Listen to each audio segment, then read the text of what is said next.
afternoon, everybody, and welcome to yet another edition of Tiger Tales, incorporating Tiger TV, incorporating Tommy's Tales.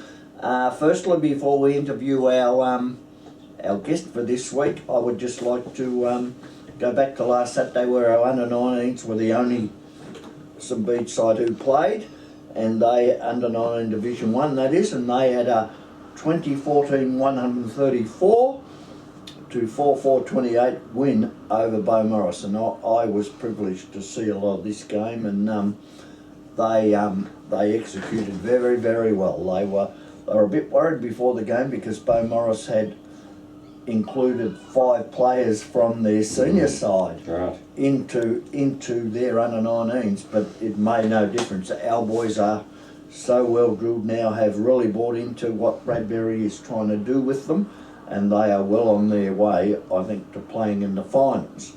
For our side, Jackson Cowan kicked 5, Reece Fraser 4, Lukey Goddard, Simon Main, Lachlan Mully and Damon Schultz all kicked 2, and Nick Greck, Tommy Wind and Kane Jones 1 apiece. Better players, Jackson Cowan, Reece Fraser, Luke Goddard, Nick Greck, Lachlan Hiscock, Brownie, Lachlan. And Simon Main. Not Liam Hiscock. Lachlan, not Liam. What you put on the team sheet.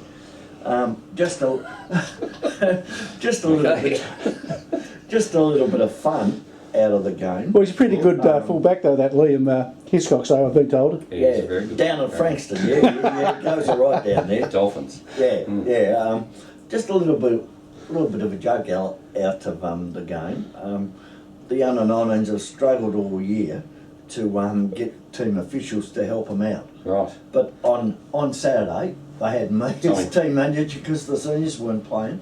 But without their senior coach, Brad Berry, who was away, because this was a rescheduled game. Right. So Bradbury was away up in Brisbane watching the Tigers. Yeah. They had a cast of thousands on the interchange bench coaching. They had 7 coaches. 7 coaches. But couldn't find a team manager. Oh, jeez. How was that? How do you work that out? I don't know how you worked that out. Unbelievable. Unbelievable. Like yeah, you were there. I was there and I did it. Yes. Yeah. So who were they, Tom? Well, I'm not sure, Brownie. There was Andrew Sultry, who was supposedly the official senior coach. That's one. There was Jay Oliver. There was Dan Young. 3. Who was the actual coach on the day? No, Andrew Sultry was the coach on the day. Then there was Jay Oliver, Dan Young, what's his name, Roger Greck, Lucas Barrett, and 2 others who I didn't know. So, Well, it's no wonder they won by 20 goals with that many 7 coaches. Yeah. So poor old Bowie had no chance at all. None whatsoever. None whatsoever. And anyway, that was last week, and all the senior boys and the ladies all had a weekend off to relax, but some of us didn't. Anyway, all that aside, this week we have a special guest.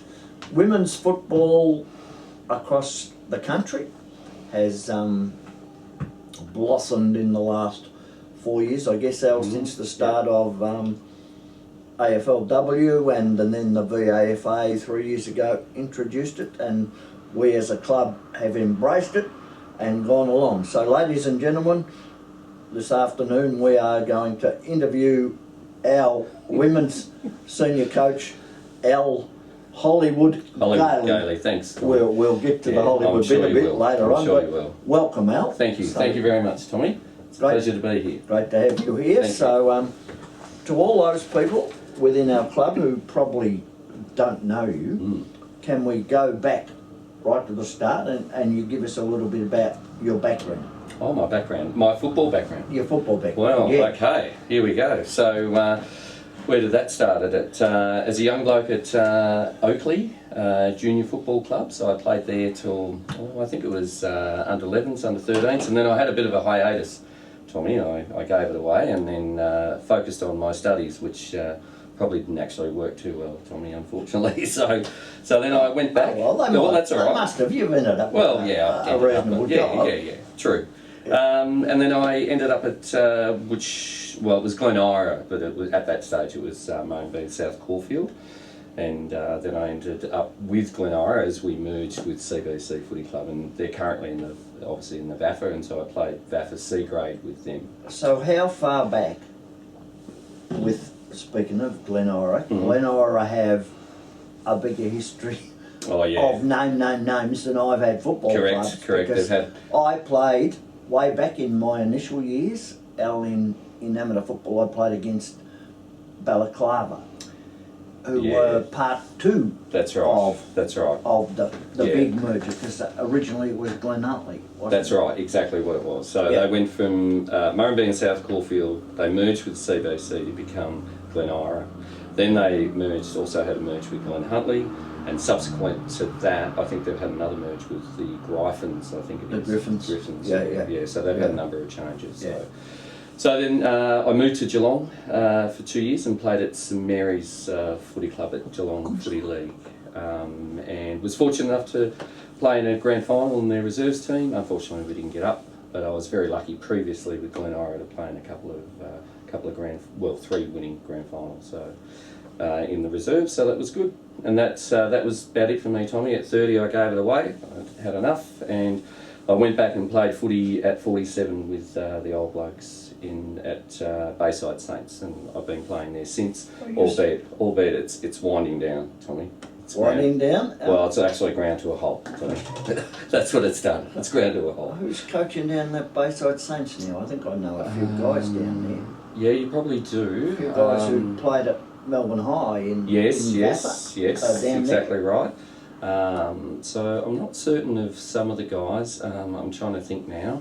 Certainly the senior coach down there wasn't from Melbourne High, but there is a significant connection down there. There's been a few blokes come from that club. So from that football background of playing, were coaching aspirations formed through that? Well, not really, Tommy. I didn't actually have many aspirations as a coach, and I fell into it only because my youngest daughter, Siobhan, wanted to play footy, and that would have been 7 years ago now, and I came down, dropped her off at Southern Road, and sort of watched from a distance, and then within 2 weeks, the guy that was going to do the coaching unfortunately had other commitments, and a number of parents came to me, knew that I was still playing, and asked me to coach, and that's been the genesis of my coaching for the last 7 years. So 7 years came up through St Bees Menton I've only juniors, up into the senior into women. where you are That's now. right. Yeah. So I've only ever coached here at St Bees Mentone. Been very, I think, I'm a pretty loyal person, and I thoroughly enjoy being at the club. So I have no interest in presently coaching anywhere else. So I'm thoroughly enjoying it, and I've been really, really fortunate, Tommy, with the people I've met and the girls that I've coached, and all the people that have supported the not only the girls' football but junior football in general. And it's been fantastic for the last 2 years coming up to the senior women's too.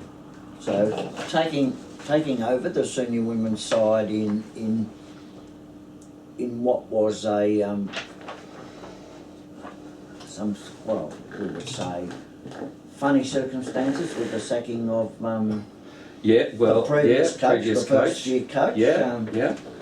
Well, look, Tommy, someone from within come to you and say, "Oh, it's time you progressed now from juniors into seniors and take the girls with you"? Yeah, look, there were a couple of people that spoke to me at the club and suggested maybe it might be an opportune time. I know we had, obviously that inaugural year was difficult for the players, so I was well aware that we were going to have our challenges certainly in our second year of the women's program here. So, but look, it went remarkably well, Tom. Really, our last year, it was fantastic. If you look back on last year, and I was a bit heavily involved because I was doing the job that Brownie's now doing. You guys, you had a fantastic year. We did. Culminating in making it through to a preliminary final.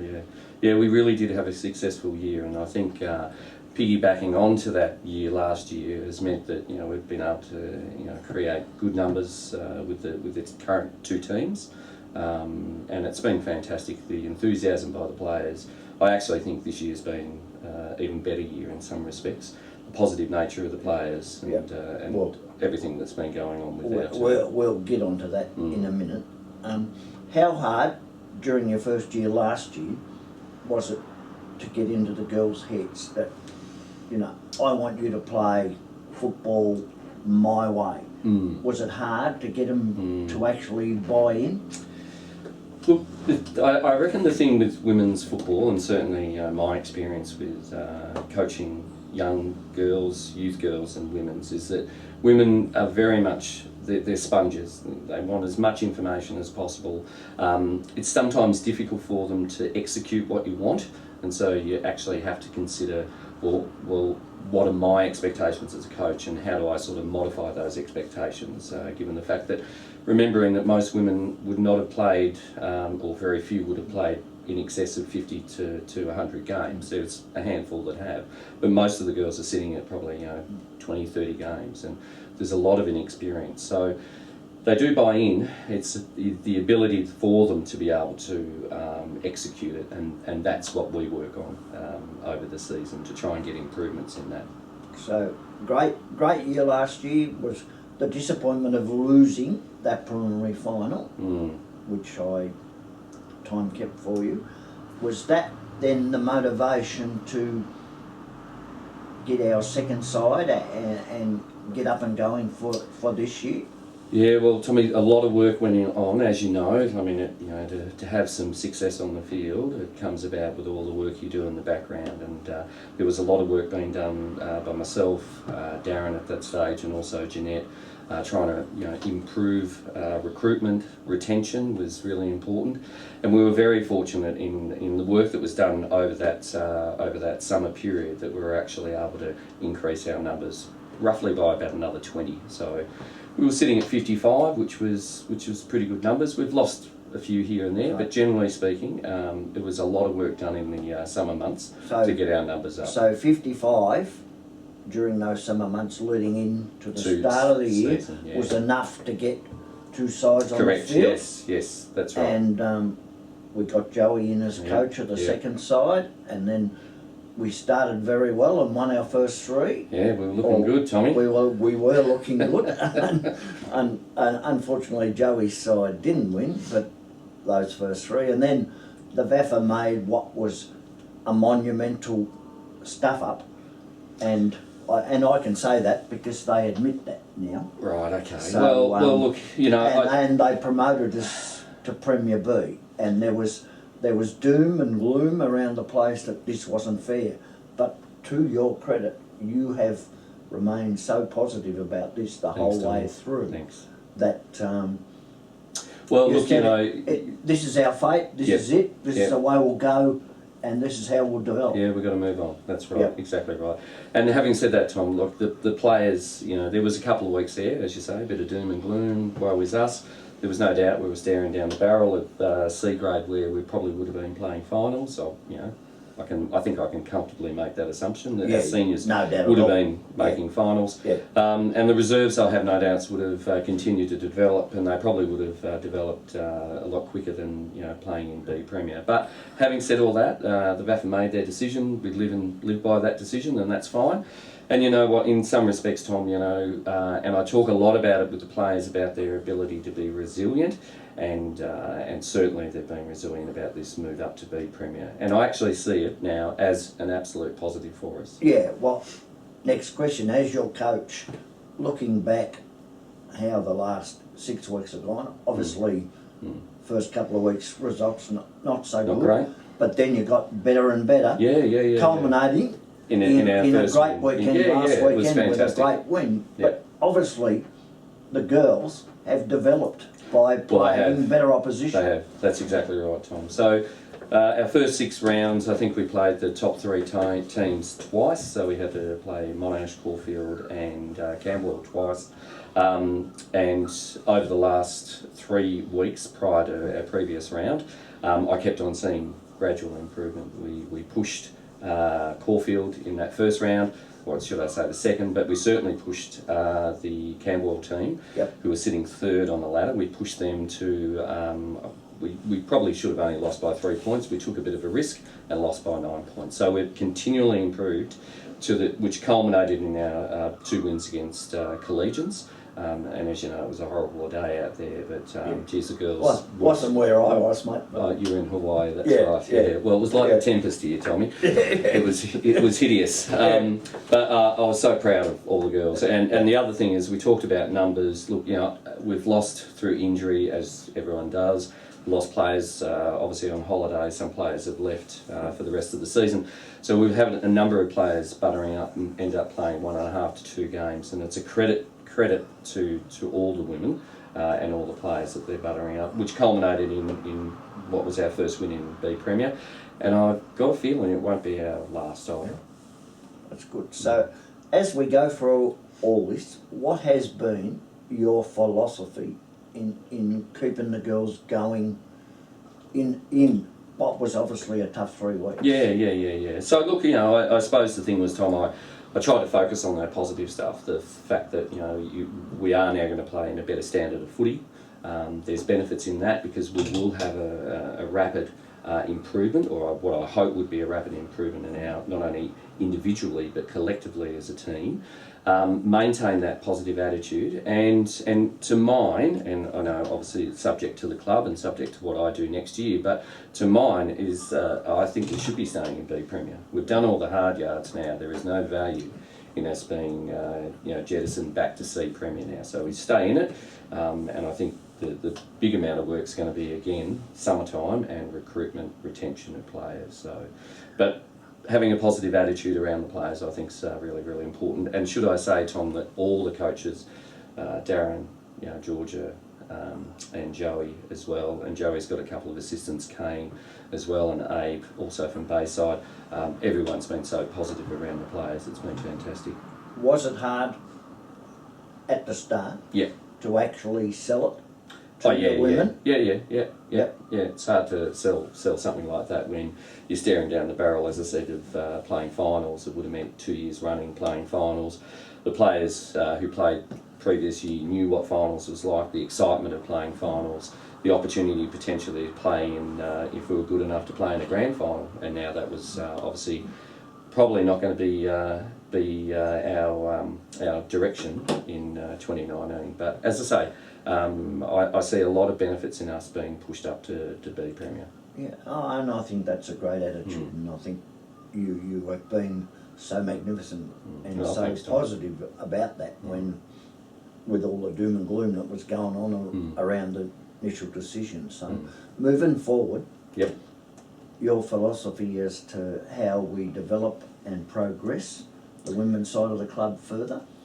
Yeah, well, look, I think the big thing for me is retaining as many of the players that we've currently got.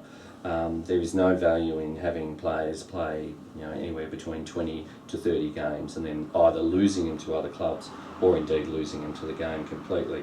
Because it's going to be those players that are going to actually develop and end up being future leaders at our club. So that's probably, to me, the most important thing. Yes, we do need to recruit, I think, heavily for probably a half a dozen quality players, but at the same time I think the importance is going to be retention of the existing playing group. We keep them for another 2 to 3 years, and we improve in the current division we're in. I think women's football is looking very healthy here at the club anyway, but will look a lot healthier in the next 2 to 3 years. And are the women now that they've bought in and that you are competitive in the higher division, are they themselves going out there and recruiting their friends and people within themselves? Yep. So the girls have been fantastic. As much as myself and Darren and Jeanette did a lot of the work early in the piece, the players were the ones that started recruiting friends and also family to help out, in particular with our numbers with the reserves. As I said, it's hard to cherry pick a player that's played 100 games somewhere this time of year, but certainly over the summer period, that's what we'll be aiming for to help recruit heavily. But players have done a great job, because I mean, I wouldn't be able, I can't do it as a 54-year-old bloke, plucking women to play football. No, so it's clearly come from the playing. But you and Darren and Jeanette, you're looking at, well, I don't know any of the women's names, but No. say you're looking at a Mary Bloggs or a Yeah. or whatever Yeah. from a Camberwell or a That's right. Caulfield Yeah. or whatever, Yeah. we are going to be proactive in Correct. approaching them and say, come and join us. That's right. We're on the way. Yep, exactly right, Tommy. And I think, you know, one of the other things that's been interesting is our move up from the into be Premier means that some of the teams that who are aware of us and probably watch with a bit of interest to see how we went have seen that, you know, we've actually done okay in it, and I would hope they might be, you know, a couple of clubs we could target some players from. So, So that's good. And Yep. a big day coming up on July 27th. July where 27th, that's you're right. playing at home here at Brindisi Street Correct. and having your inaugural Yeah, we've got our first luncheon on, that's right. Yeah. And I know Jeanette's been pushing that heavily along with the players to ensure that we're looking at, I think, 50 to 70 people to attend that luncheon. That is really important for the women's program, I think, but also very important for the club as well. So if you're out there and you're thinking of coming along, don't think, do, and grab a ticket and try and get a table together, because it's very important for the club and also the women's program that we've got plenty of interest in the program, as I said, with women's football. And the future. Now I'll put a bit of pressure on you here. You're talking about the girls' future and the future of the club and the club's women. What about Al Gailey? Well, don't know, Tommy. Well, I'll be honest with you. I don't know when this is actually going out, but This goes out Thursday afternoon. Thursday mate. afternoon. Yeah. Well, look, I haven't been shying in saying that I'd be happy to go another year, but first off, I need to know I've got the confidence of the players. So that's the first thing, and I will be doing a bit of just a brief document for them to indicate whether or not they want me to coach again, whether we need some changes in the way in which we're coaching, and to talk about retention and recruitment as well. So, yep, I'll be happy to go around one more time. That'll be 8 years at the club, Tommy. They'll probably almost see me out. But I don't think you have anything to be worried about, mate. Well, I don't know about that. I'm pretty sure the girls are all on your side, we are as a club. Well, and that's the other thing, obviously, is the club. If the club wants me to coach for another year as well, so I don't make assumptions, Tommy, about that sort of stuff. So Now, bit of humour now. Yep. Al Hollywood Haley. Yep. Tell us, Brownie and I obviously know how Hollywood's come from because there's a new series coming up on Channel 9. There is. Starting in August. Starting in August, apparently, on the TV. About paramedics on the TV. That's exactly right, Tommy. Mr. Hollywood Gailey was one of yes. the first ones that they spoke to. Yeah, I did get tapped on the shoulder with a number of other Micah paramedics to go on to the TV show. So yeah, I've been doing filming since Australia Day weekend. That's when I did my first lot of filming. I think there'll be a number of my cases that will make the TV. Channel 9 paramedics. I think it's going to be on a Thursday, but I can't be sure, Tommy. And it starts sometime in August. And I do believe, Tom, that I will be in the first episode. Yeah, how exciting. Yeah. How exciting. Some beads, people watch this space. We'll yes. keep you up to date on Tiger TV and in our newsletter about how ours going. Now, Good. just before we close and let you go, mate, all your 8 years here coaching and being around the place, some of the characters amongst the girls you've coached and your staff and all the people you've worked with. Oh, look, you know, I've been really lucky, Tommy, with all the people that have supported female football, you know, and look, there's no question that I think on a serious note, Fiona Lawrence has done a wonderful job in the infancy and certainly helped support me in the last year and in the year before with youth girls as well. And you know, I know everyone's concerned about Trevor, and we hope he's making a recovery, which would be. Which we've got our fingers crossed for as well. Yeah, and that's great.